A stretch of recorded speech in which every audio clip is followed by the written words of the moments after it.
একটি জায়গায় আপনি বলেছিলেন, আমি আপনাকে উদ্ধৃত করছি, এটাই ভারত প্রসঙ্গ, যে আমরা পত্র পত্রিকায় পড়ি 26 লাখ ভারতীয় বাংলাদেশে চাকরি করে, বাংলাদেশের ছেলেরা চাকরি পায় না, রাস্তা রাস্তায় ঘুরছে, আর ভারতের ছেলেরা চাকরি করছে। আপনি সরকারে আসার পরে এই বিষয়টি সম্পর্কে আপনার আপডেটেড মন্তব্য কি? আচ্ছা, 26 লাখ ফাইন। ভারতীয় এখন কি করছেন? Thank you, thank you. এটা আমি প্রথমে আপনাকে বলে রাখি, এটা কিন্তু আমি উপদেষ্টা হওয়ার পর বলি নাই।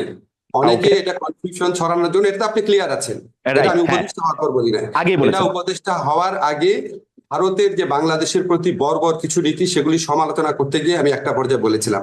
এখন আপনাদের যেই আপত্তিগুলো আসছে, প্রথম প্রশ্ন হচ্ছে এখানে কি 26 লাখ আছে কিনা। তাহলে আমি আপনার দৃষ্টি আকর্ষণ করি, ফিনান্সিয়াল এক্সপ্রেসে 2009 সনে বলা হয়েছিল 5 লক্ষ ভারতীয় এখানে চাকরি করছে, 2009 সনে। হুম 2015 সনে ডেইলি স্টারের রিপোর্ট, 2015, আজকের থেকে 9 বছর আগে, হুম সিপিডি সিপিডি বলেছে রেমিটেন্স পাঠানোর দিক থেকে বাংলাদেশ হচ্ছে পঞ্চম। 2013 সনে $3.71 বিলিয়ন, হুম $3.71 বিলিয়ন 2013 সনে পাঠানো হয়েছে। এবং সেই রিপোর্টে বলা হয়েছে এটা অফিসিয়াল ফিগার, হুম আনঅফিসিয়াল ফিগার এর চেয়ে আরো অনেক বেশি। এখন আপনি বলেন, যদি এইরকম কোনো অ্যামাউন্ট থাকে যে আনঅফিসিয়াল ফিগার মিলে যদি এটা ধরেন ডাবলই ধরি আমি, তাহলে প্রায় $8 বিলিয়ন পাঠানো হয়। হ্যাঁ, এখন এই বিপুল পরিমাণ রেমিটেন্স যারা পাঠায়, ভারতে যদি পাঠানো হয়, ওরা কি ভারতীয় না অন্য দেশের? তার মানে বিপুল পরিমাণ ভারতীয় এখানে আছে। আমি যে আপনাকে ফিগারটা বলেছি 26 লাখ, সেটা হচ্ছে কম হতে পারে, আবার বেশি হতে পারে, এক্সাক্ট চিত্র আমরা জানি না। না, কিন্তু কেন প্রফেসর, জানি না আপনাকে কিন্তু প্রফেসর, আপনাকে আমি আরেকটু বলি না, আরেকটু বলি আপনাকে কেন জানি না। আজকে দেখবেন সালমান এফ রহমানের সাথে এনএসআই চিফের একটা বক্তব্য ভাইরাল হয়েছে, আপনি ফেসবুকে খুঁজলেই পাবেন, হুম টেলিফোন রেকর্ড তখনকার সময়।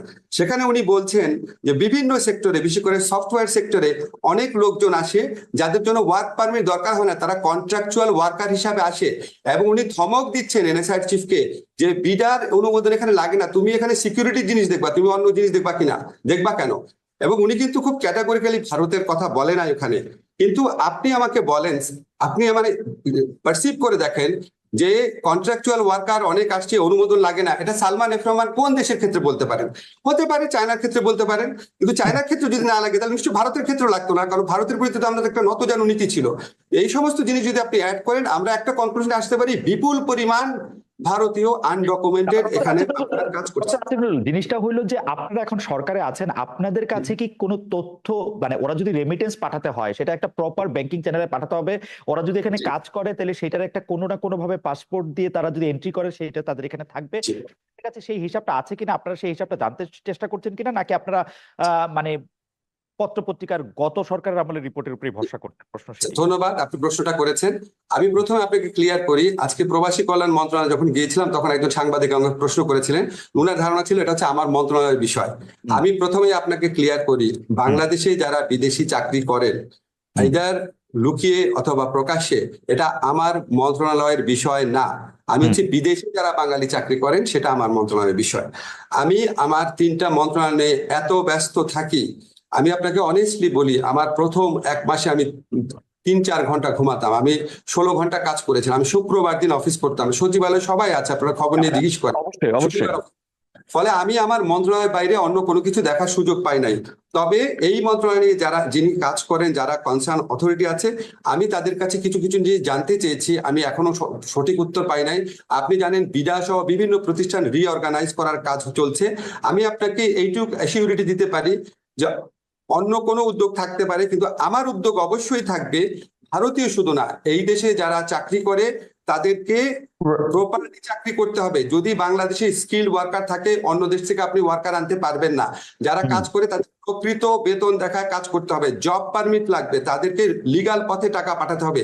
এইসব ব্যাপারে অবশ্যই অবশ্যই আমি সোচ্চার হব, এখনো সোচ্চার আছে। আপনাকে যদি বলি, এখনো আমি সরকারের বিভিন্ন পর্যায়ে এসব কথা তুলেছি, কিন্তু আমি একদম ফর্মালি যখন উপদেষ্টা পরিষদে আলোচনা হবে, অবশ্যই আমি জিনিসগুলো তুলবো। কিছু কিছু ব্যাপার আমি কোথায় প্রশ্ন করছি, কোথায় উত্তর জানতে চাচ্ছি, আমি আপনাকে সবকিছু এখন বলতে পারবো না, তবে এটা আমি আপনাকে কনফার্ম পারফেক্ট। করি, অবশ্যই এই ব্যাপারে আমার দৃষ্টি থাকবে এই ব্যাপারে।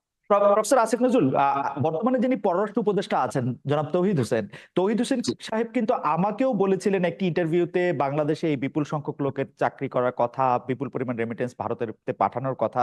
তো সেটা নিশ্চয়ই তিনি অবগত আছেন। 50 দিন একটা সময়, তিনি নিশ্চয়ই এই ব্যাপারটাও দেখবেন। আমরা এই অনুষ্ঠান যদি তিনি দেখে থাকেন আমাদের এই আহ্বান রেখে যাবো। আমার তবে খালেদ, আমি একটা জিনিস বলি, এখানে যারা কন্ট্রাকচুয়াল চাকরি করেন, যারা প্রাইভেট সেক্টরে বিভিন্ন লোকজনকে নিয়ে আসেন, তারা তো নন ডকুমেন্টেড, সো প্রকৃত সংখ্যা আমি পাবো না। আমি আপনাকে আমার ব্যক্তিগত অভিজ্ঞতা থেকে বলি, আমার ব্যক্তিগতভাবে পরিচিত একটা প্রতিষ্ঠানে যখন আমি দেখলাম অনেক ফরেনার চাকরি করে, মানে ভারতীয় চাকরি করে, স্পেসিফিক্যালি বলি অনেক না, 7-8 জন ভারতীয় চাকরি করছে।